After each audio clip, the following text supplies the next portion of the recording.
O perfil econômico britânico antes da Primeira Guerra Mundial. Declarar guerra não é simplesmente pedir autorização ao Congresso e emitir ultimato contra a nação inimiga. É preciso um corpo estratégico de militares experientes e mais, um corpo de economistas especializados em crises do tipo para suprir as demandas para um conflito de curta, média ou longa duração, sempre visando o pior cenário possível. O canal Área Militar levantou as principais questões que moldaram a economia de uma grande potência na pré-Primeira Guerra Mundial, a Grã-Bretanha, através do brilhante artigo do cientista Martin Horne para o canadense McMaster University, e que pode ser utilizado por alunos e universitários que estejam se aprofundando no tema. Os historiadores certa vez afirmaram com segurança de que os europeus, que das grandes potências da época, esperavam que a guerra, que estourou em julho de 1914, terminasse no Natal. Porém, a guerra foi longa e sanguinária. Sem dúvida, o pressuposto da guerra curta dos europeus moldou o planejamento econômico do pré-guerra, mas também o fizeram outros fatores, notadamente as limitações do Estado. Ao considerar as grandes potências como Áustria-Hungria, Grã-Bretanha, França, Alemanha e Rússia, é útil separar o assunto em duas categorias, como preparações financeiras e preparações econômicas. A preparação financeira envolveu desembolsos de dinheiro em despesas militares e preparação dos sistemas financeiros para enfrentar o choque da guerra. Os preparativos econômicos foram mais diretos, em seu aspecto mais amplo, garantindo a prontidão do mundo civil e militar em questões de abastecimento e logística, desde alimentos até forragens. No que diz respeito às finanças, todas as grandes potências, exceto a Áustria-Hungria, tomaram medidas para garantir sua prontidão financeira para a guerra quando esta viesse. O ouro estava no centro dessas iniciativas. Se essas medidas foram adequadas ou não é outra questão. À medida que a guerra se desenrolava, era evidente que não. O planejamento econômico para a guerra era menos comum. Somente na Grã-Bretanha pode-se falar de discussões sustentadas sobre os preparativos econômicos para a guerra, e somente na Grã-Bretanha a concepção de travar uma guerra econômica como meio para a vitória aparente. Vocês vão entender por quê. Uma noção pode ser descartada imediatamente ao descrever a ideia de desconhecimento dos britânicos de conexão entre finanças e guerra. O fenômeno frequentemente comentado do aumento militar antes de 1914, tanto do exército quanto da marinha, era uma característica singular da paisagem europeia. Embora o crescente encargo financeiro não fosse insuportável para as grandes potências, foi um fator nas deliberações contenciosas em torno da tributação como meio de lidar com os crescentes gastos do governo central. Esses debates ocorreram na Grã-Bretanha, França e Rússia antes de 14, onde a questão da introdução de um imposto de renda se tornou o para-raios.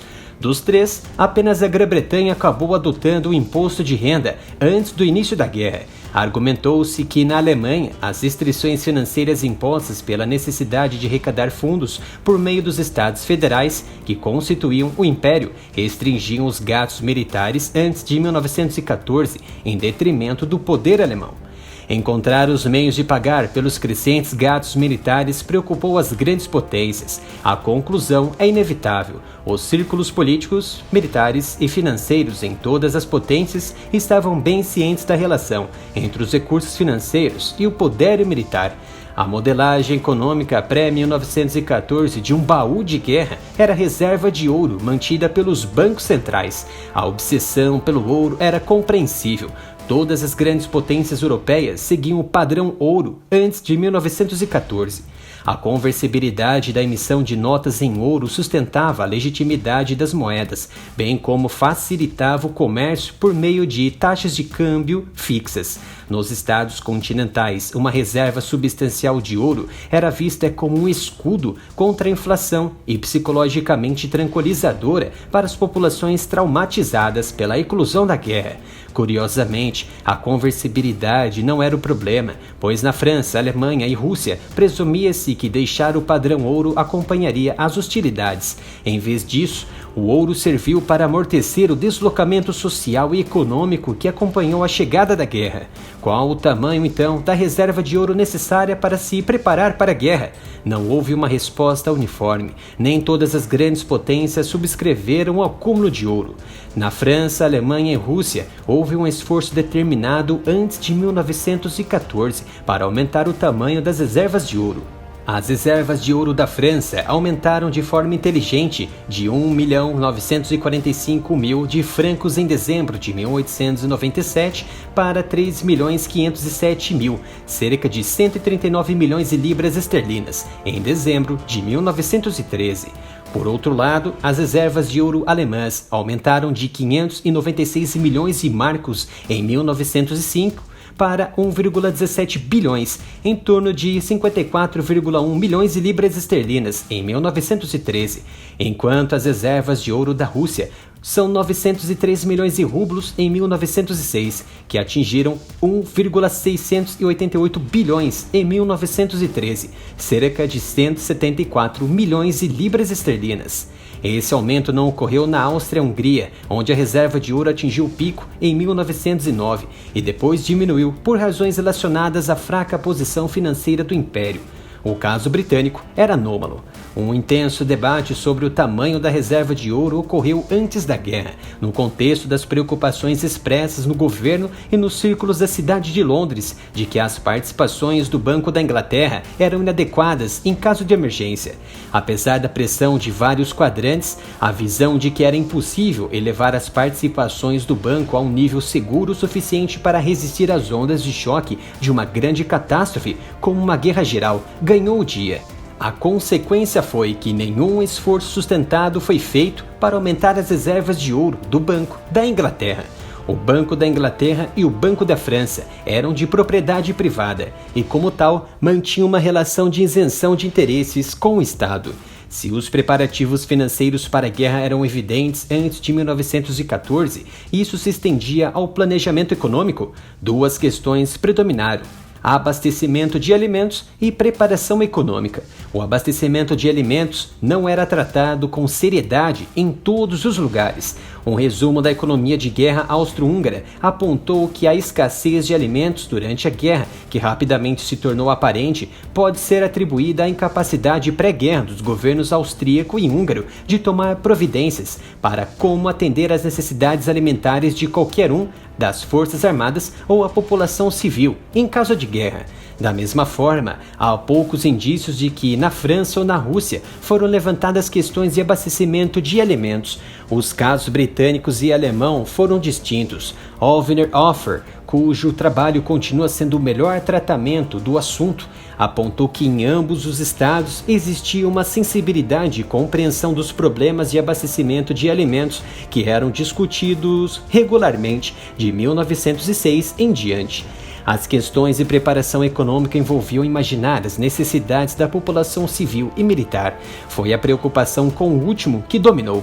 A preparação econômica, na sua forma mais simples, foi dedicada a garantir que um suprimento suficiente de artilharia, rifles, munições, uniformes, botas e toda a parafernália necessária para um exército em massa estivesse disponível para entrar na guerra e sustentá-la durante o conflito.